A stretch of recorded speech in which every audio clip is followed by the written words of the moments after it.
You go through the turnstiles and there's 6 banks of doors, and they were like tinted doors.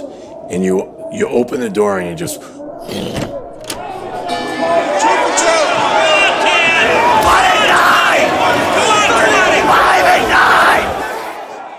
It just hits you. The noise, the clicking, the screaming, the energy, just everything just hit me all at once. This is Tim Hendricks. He's in his 50s now. He destroyed his vocal cords years ago, as tends to happen when you make your living shouting on the floor of the Chicago Mercantile Exchange. I was overwhelmed, and my first thought was, what did I get myself into? It's like nothing I had ever seen before in my life. It is the most intimidating fucking arena you could ever walk into in your life. That's Stretch, Tim's best friend. In the 80s, Stretch worked on Chicago's other famous trading floor, the Chicago Board of Trade. It was like this crescendo of just fucking energy and people and fucking madness, and just you cannot fucking describe it. So if you're new and that's your first day, you're literally gonna shit in your fucking pants the second you walk onto the floor like that. It was just organized chaos that I wanted to be a part of. I was like, I might be over my head, but this is gonna be unbelievable. I just couldn't wait to get started. Sounds exciting, sure, but what the heck did Tim and Stretch actually do at these exchanges? Trade in wheat, corn, oats, soybeans, tevons, silver, gold, and more. At the Merc, we trade futures on cattle, hogs, pork bellies, lumber, foreign currency, interest rates, and stocks. Don't worry if that all sounds confusing, because it is. And we'll learn a lot about these exchanges over the course of this season. For now, though, understanding how they traded those products is more important. The process was called Open Outcry. The trading is done using a system known as Open Outcry, a type of freeform auction. Their most important commodity is their voice. Trading can become quite physical. Getting pushed, shoved, kicked, and stepped on is all part of the game. Open Outcry is as chaotic as it sounds. And the craziest thing is, it worked. Open Outcry drove trading markets around the world for centuries. Chicago in the 80s was no different. Traders were making money hand over fist, and they thought it was their own little secret.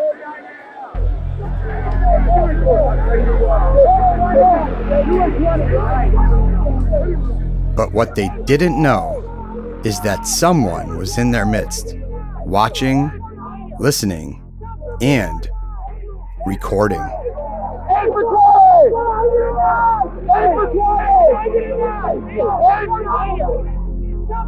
What you just listened to was a never-before-heard tape recording from an FBI agent standing in a Chicago trading pit. Cornerstone evidence in a daring undercover sting designed to root out mass corruption in our financial markets. At the time, it was the most expensive and elaborate investigation in the history of the FBI.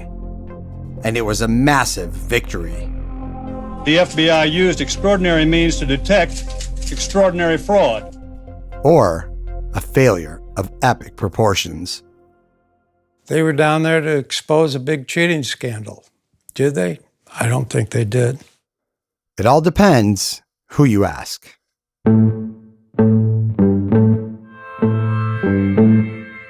I'm Anjay Nagpal, and you're listening to Brokers, Bagmen, and Moles.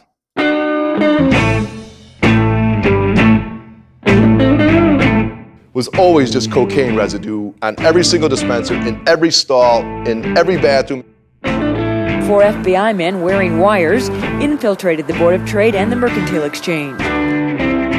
There were some brokers that were making so much money that it was fuck you money. The FBI used extraordinary means to detect extraordinary fraud. Are you kidding me? You gotta be kidding.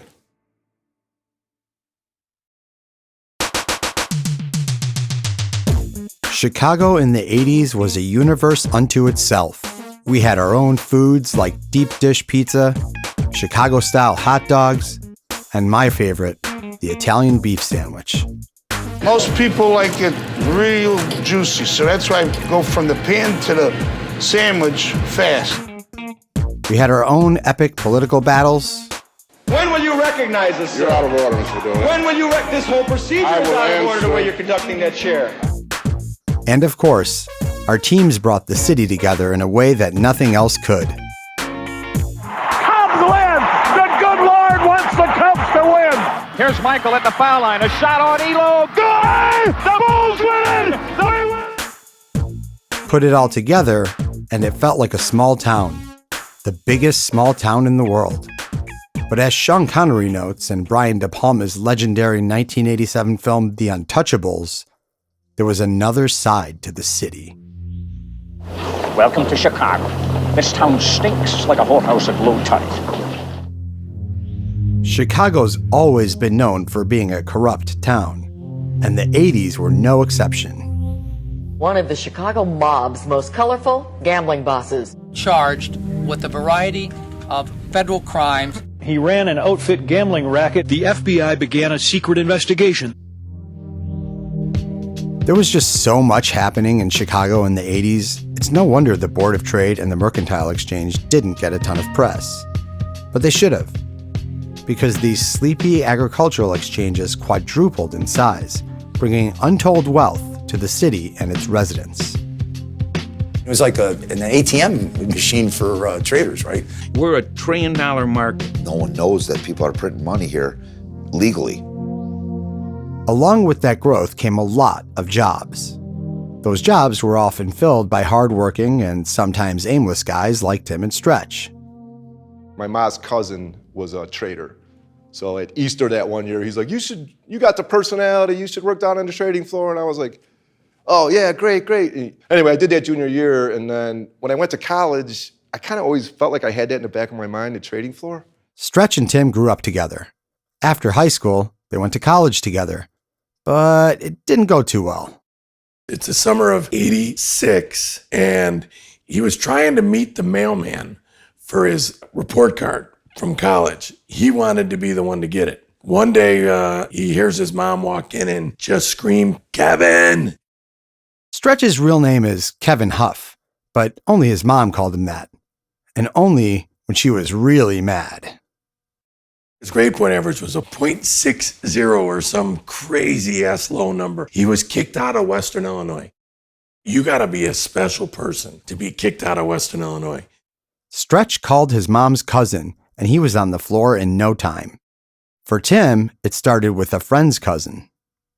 These two beautiful cars pull up, and I know that one was like a Mercedes convertible, and another was like a brand new Cadillac, and they hop out, and it's his two cousins. And Louis, what do they do for a living? Like they work at the exchange. They work somewhere, it's like the CME or something. The CME, the Chicago Mercantile Exchange, also called the Merc.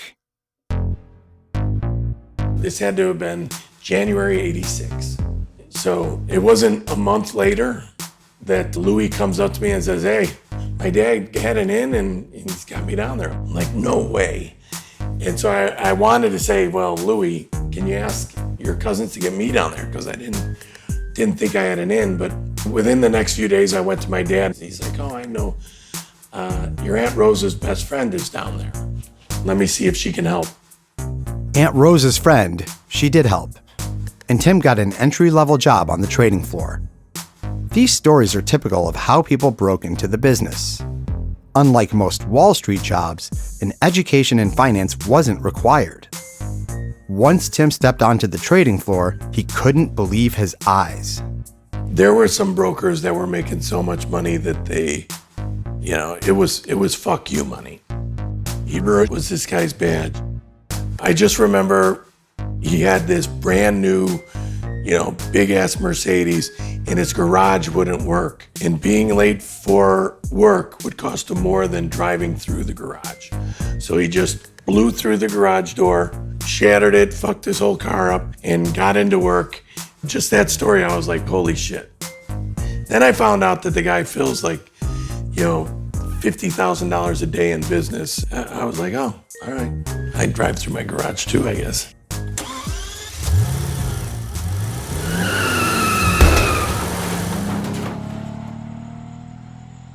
Someone wrote a book about Chicago's traders around that time.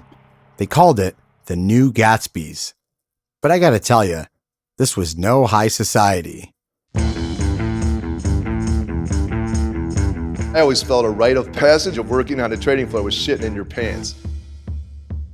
What does that even mean, shitting in your pants on the trading floor, like you're a grown man? Well, basically, the markets are so fucking busy sometimes, you literally cannot leave the pit.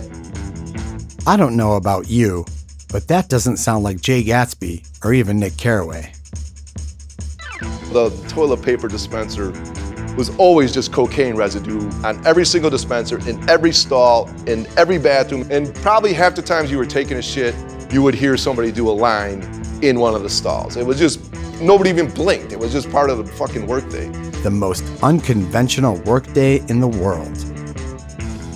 And after it ended, you had to blow off some steam. Average bar tab was easily $300 to $500 a night. Easy. We're talking we're out 5 times a week for 8 dudes, and mind you, we were not ladies' men. We weren't trying to woo any women, or we were just drinking. It's pretty sad now that I look back on it. Adjusted for inflation, that's the equivalent of about $28,000 a month today. But for Tim, it was pocket change. I would guess I made $300,000 to $400,000 in '89. Tim was only 23 years old. Probably making $30,000 a month, which for a son of a beer man, you know, I bought a Lincoln LSC, I got an Amex gold card, and I'm making enough money where I can't spend it. Even with the boys, I can't spend it. And while the traders were making fuck you money, much of the rest of the country was struggling. For much of the decade, unemployment was high, and so was inflation. The 80s are known today as being the decade of greed and excess, but eventually, the greed had its comeuppance. Ivan Boesky, a leading Wall Street takeover specialist, agreed to pay a record $100 million penalty for insider trading abuses. Former junk bond dealer Michael Milken was sentenced to 10 years in prison today for violating federal securities and tax laws. I was just a kid back then, and I watched my poor immigrant parents break their backs to give us a better life.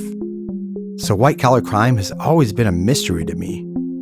Because when you have nothing, just getting a legitimate job in finance seemed like a home run. So why on earth would you want to throw it all away by cheating or stealing? That kind of greed, it was beyond my comprehension. So I was completely floored years later when Stretch told me about another big financial scandal. One that, as it turns out, took place in my own backyard.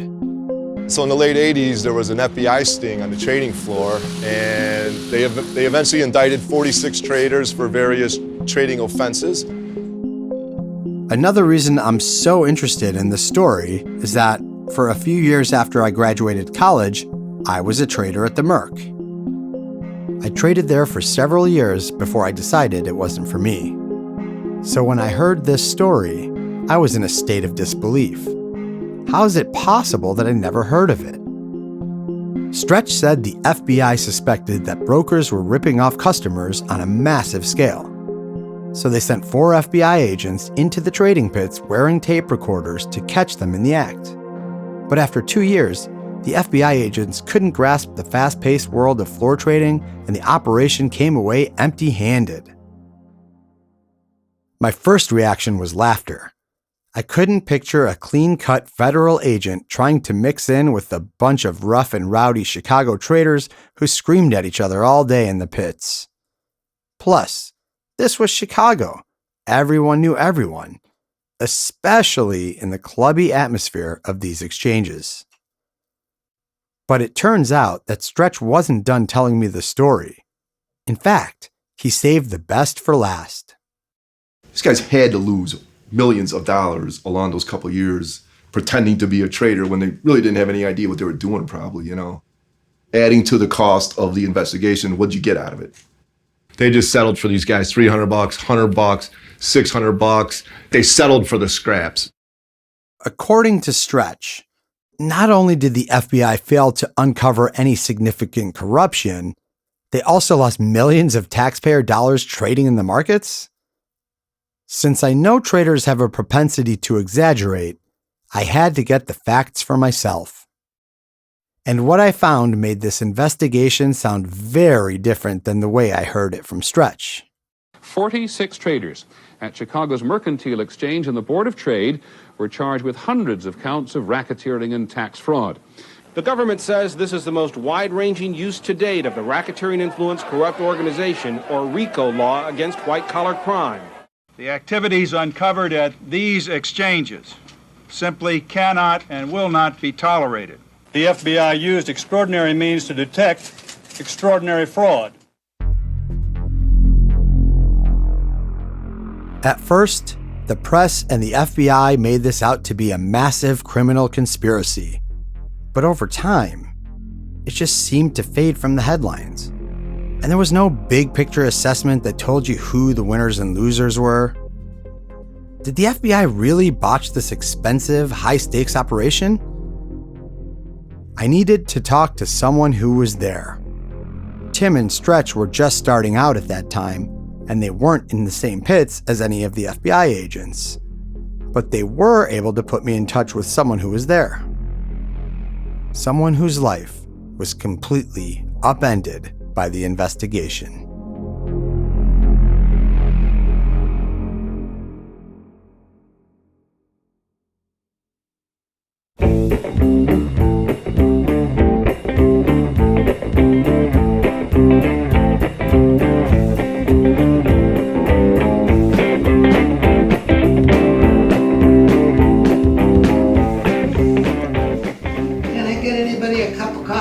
Coke or ice water or... We're fine, Mrs. Ryan. Thank you. I'm fine, thank you. Nothing? You've all heard about my cooking.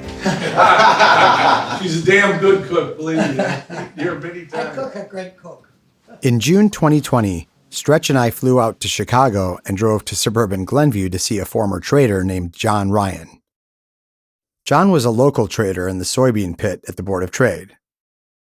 I'd never interviewed someone before, so I was nervous. But I was also really excited to talk to someone who actually traded with the undercover agents, because they might be able to help me solve some of the questions I've been asking in this episode. I'm John Ryan. I'm 80 years old, grew up in Oak Park, was at the Board of Trade from 1974 until they turned the lights out in 2016. So you just went down and you learned yourself, developed your own style, and went from there. So years went by pretty quickly. So Stretch told me to ask about Whitey King. Who's that? Whitey King. He was a broker in the corn pit. In those days, we worked from 9:30 to 1:15. And from 1:15 until about 8:30, 9 o'clock at night, he hit the saloon across the street and then went out and probably drank until 10 or 10:30. A 4-hour workday followed by 9 hours at the bar? I wonder who made more money, the traders or the bartenders who served them. And usually, a lot of times on his way home, he had an automobile accident. But it was always back at the exchange the next day at 8 or 8:30. So, I mean, everybody knew Whitey King, mostly because of his exploits after the exchange closed. What about yourself? Did you indulge as well? Once in a while, but I had 4 kids at home, and it wasn't a good idea to stay down there. There were plenty of guys like John, family guys who came to work, made a good living, and went home when the markets closed. They stayed away from the coke in the bathrooms and didn't close the bar with Stretch every night.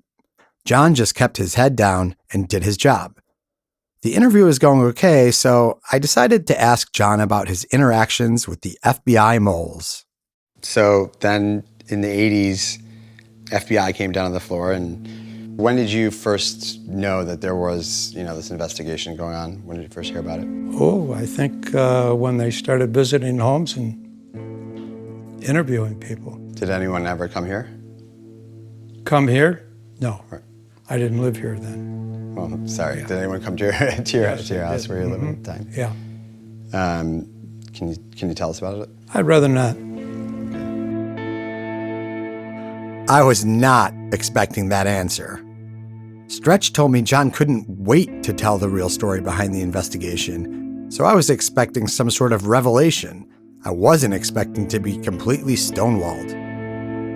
In retrospect, his refusal to tell me about the FBI coming to his house was a clear sign the incident caused him a lot of pain and suffering, and that over 30 years later, he still hadn't come to grips with that ordeal. But I wasn't ready to give up on learning more about the FBI agents, so I decided to reframe my approach. Is that someone you traded with? Did you get to know him at all? I knew him a little bit, yeah. And what did you think of him as as first impressions?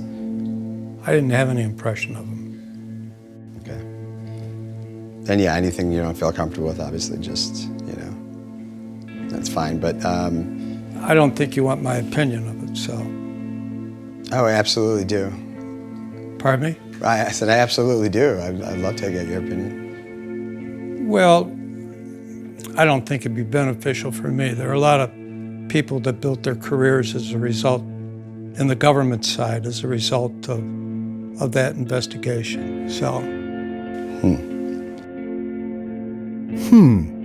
That was the only thing I could come up with. Pretty brilliant, huh? I don't think 60 Minutes is going to be calling anytime soon. Things went on like that for a while, and then suddenly John just started to open up.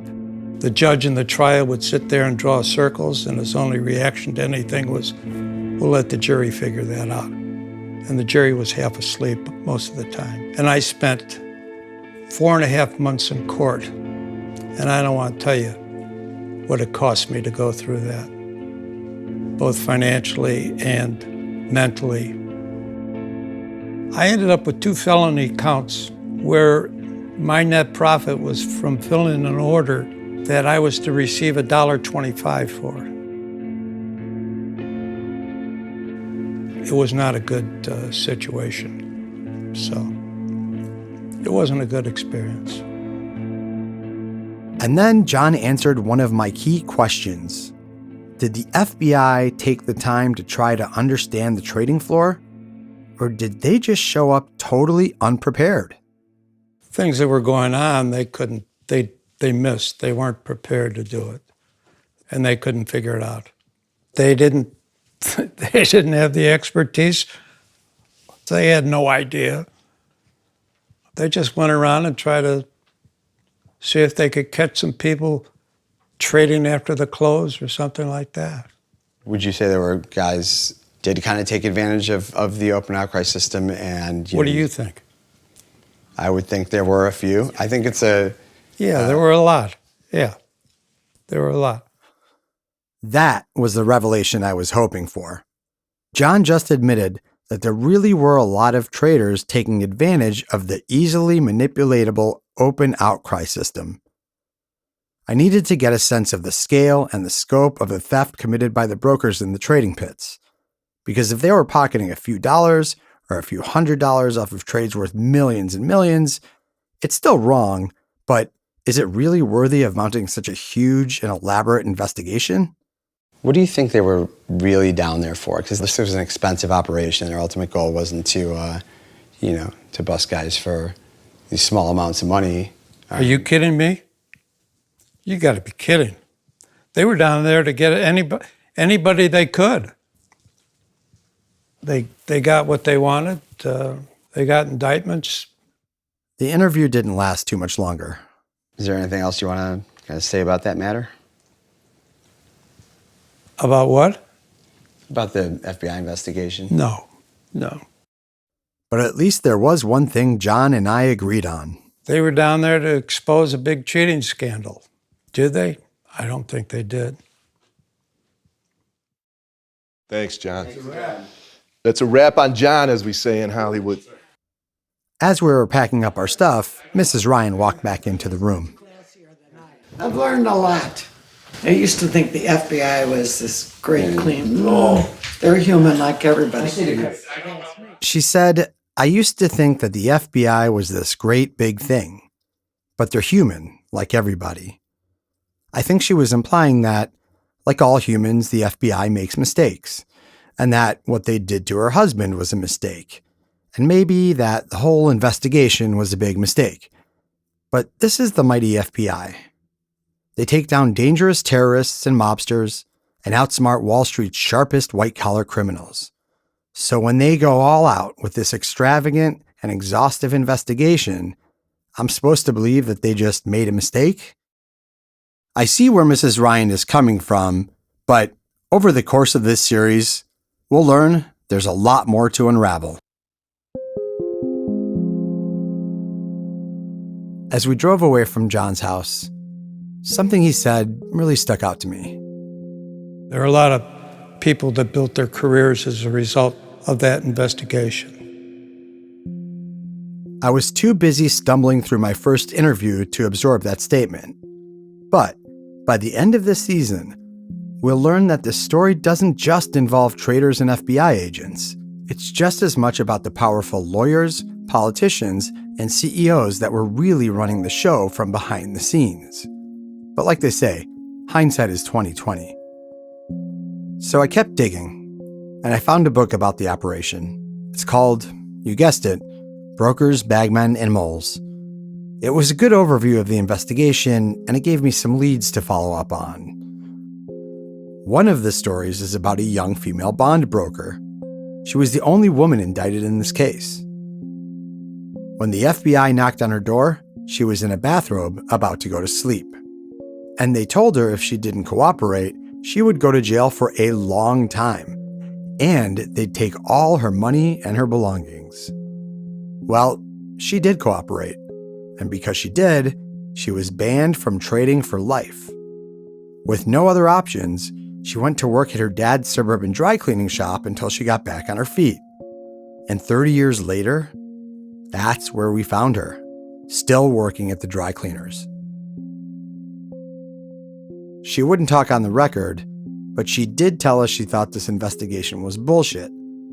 Like John Ryan and many other traders we talked to for this podcast, she didn't understand why small-time traders like her took the fall when there were so many worse offenders in a system that many say was broken. Her story was heartbreaking, and it motivated me to keep going. The interviews, they get better, I promise. My heart went right to my feet. They're the FBI. I didn't do anything wrong, you know. I mean, you're going to shake your head and you're going to think I'm lying, but it's the truth. I think they were going after my boss and trying to get the guys up top, and they never got that far. He came up to one of the moles in the end pit and said, if you're a fucking mole, we're going to fucking put a bullet in your head. In the next episode of Brokers, Bagmen, and Moles, we're back in Chicago. And we moved from the Board of Trade over to the Mercantile Exchange. It was just a few blocks away, but the traders there were a different kind of animal. I opened the door. They said, you're going to jail. You know everybody down there. You know what goes on. You talk, we'll spare you jail. I said, how about this? Go fuck yourself. Before you go, if you or someone you know might have a hot tip or just a funny story related to our show, we have a hotline for you. Call us at 646-820-1452. That's 646-820-1452. And please follow us on social media. Our handle is @Entropy Media Co. That's @Entropy Media Co, where we'll be posting additional information about the case and awesome behind-the-scenes action. This has been a production of Entropy Media in association with Stretch Productions. This is Entropy's very first show, so if you've enjoyed it, please follow wherever you listen to podcasts and rate us there too. Every follow, rating, or even a personal recommendation to a friend or family member really helps. I'm your host, Anjay Nagpal. Our showrunner and senior producer is Danielle Elliott. Our producer is Jen Swan. Our executive producers are Tim Hendricks, Kevin Stretch Huff, and Dennis Stratton. Original music, sound design, and editing by Gerard Bauer. Music clearances by Deborah Manis Gardner from DMG Clearances. Production legal by Bruns, Brennan, and Barry. Legal clearance fair use by Rachel Strom at Davis Wright Tremaine. Fact checking by Delilah Friedler. Show art by Rebecca Hendon. And from Entropy Media, our in-house executive producer is Josh Fielstad. Our head of operations is Nuna Ebo. Our project manager is Sebastian Perry. Our associate producer is Heidi Rudvoets. Our development coordinator is Simona Kessler. And I want to send a very special thanks to Lori Morse and David Griesing.